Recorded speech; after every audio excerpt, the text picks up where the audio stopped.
Allez, soyons réalistes, aucun photographe pro ne transporterait son matériel dans un sac Lidl. Il est évident qu'on ne devrait pas juger sur les apparences, mais on a tendance à tirer des conclusions hâtives basées sur la première impression. As-tu déjà réalisé l'impact que ton sac photo peut avoir sur un client que tu rencontres pour la première fois? Et ce, avant même qu'il ne voit ton matériel ou qu'il n'apprécie ton expérience et ton savoir-faire. Pour bien comprendre, il va falloir qu'on explore le monde fascinant de la psychologie et qu'on se penche sur deux concepts clés, l'effet de primauté et l'effet de halo. Tu pensais que ton sac photo était juste là pour transporter ton matériel? Eh bien, détrompe-toi, on va ébranler tes idées préconçues sur son importance et le rôle qu'il joue réellement. Comme photographe professionnel, on comprend combien il est important de faire une bonne impression auprès de nos clients dès la première rencontre. Et oui, la première impression peut significativement influencer la façon dont ils nous perçoivent et par conséquent la façon dont ils évaluent notre professionnalisme et notre compétence au premier abord. C'est un fait, nous ne sommes pas toujours objectifs dans nos jugements. Notre cerveau est influencé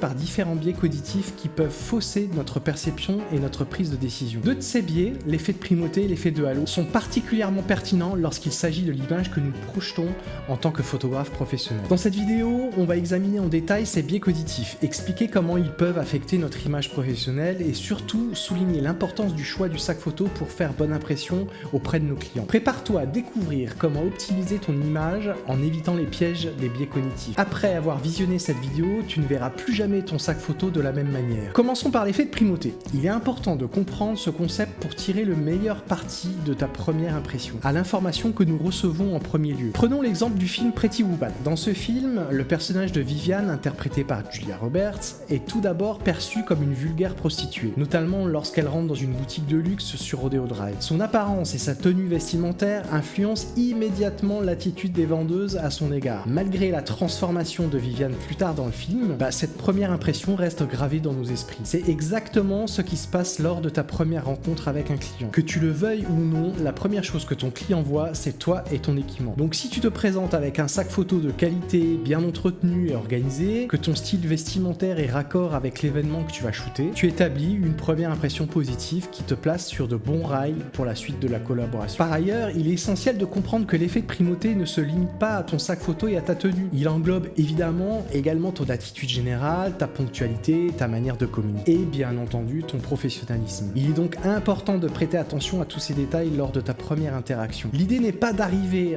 en costume cravate à un mariage, mais ce n'est pas non plus de débarquer en Bermuda parce qu'il fait chaud, et je l'ai déjà vu. Il faut que tu trouves le bon compromis. Passons maintenant à l'effet de halo. Il s'agit d'un autre biais cognitif très important qui a des implications majeures dans la façon dont nous sommes perçus. En bref, si tu veux, l'effet de halo se produit lorsque notre évaluation globale d'une personne est influencée par une caractéristique particulièrement positive ou négative. Un excellent parallèle à faire avec l'effet de halo dans le contexte du film Harry Potter serait le personnage du professeur Severus Rogue. Severus Rogue est le professeur de potions à l'école de magie de Poudlard. Dès le début de la série, il est dépeint comme un personnage austère et intimidant. Son apparence sombre, sa manière froide et distante de s'adresser aux élèves, et en particulier à Harry, et son apparente préférence pour les élèves de Serpentard, eh bien c'est l'effet de halo négatif en action. Une caractéristique perçue comme négative, son attitude et son apparence austère, influencent notre perception globale du personnage. Mais à mesure que la série avance et que l'histoire de Rogue est révélée, notre perception de lui change. On découvre que derrière son extérieur dur se cache une histoire complexe et douloureuse, ainsi qu'une loyauté indéfectible envers Dumbledore et un amour non partagé pour la mère de Harry. Cela crée un effet de halo positif, où ces nouvelles informations positives sur Rogue influencent notre perception globale de lui, au point que beaucoup de spectateurs finissent par considérer Rogue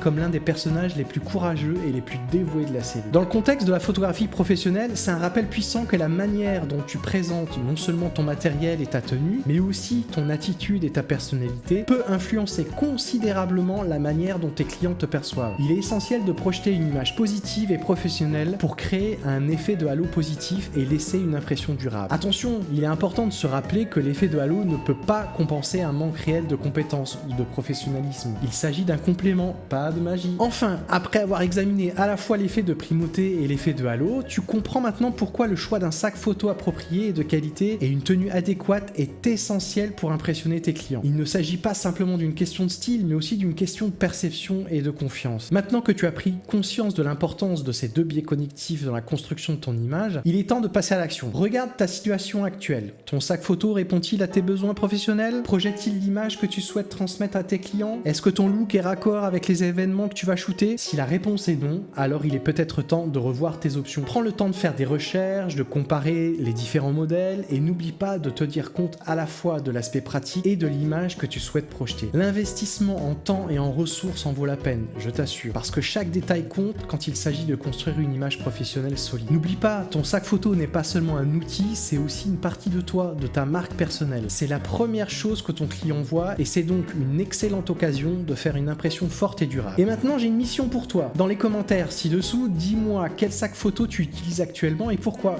Je suis curieux de connaître tes expériences et tes choix. Et surtout, si tu as trouvé cette vidéo utile, n'oublie pas de liker et de t'abonner à ma chaîne. Et pour ne pas manquer la prochaine vidéo où je vais te montrer mon matériel et mon propre choix de sac photo, n'oublie pas d'activer les notifications. Allez, je te remercie d'avoir regardé cette vidéo, j'espère que tu as trouvé ces informations utiles et que tu es prêt à prendre des mesures pour améliorer ton image. Rappelle-toi, chaque détail compte, y compris ton sac photo. À très bientôt, nickel Michel!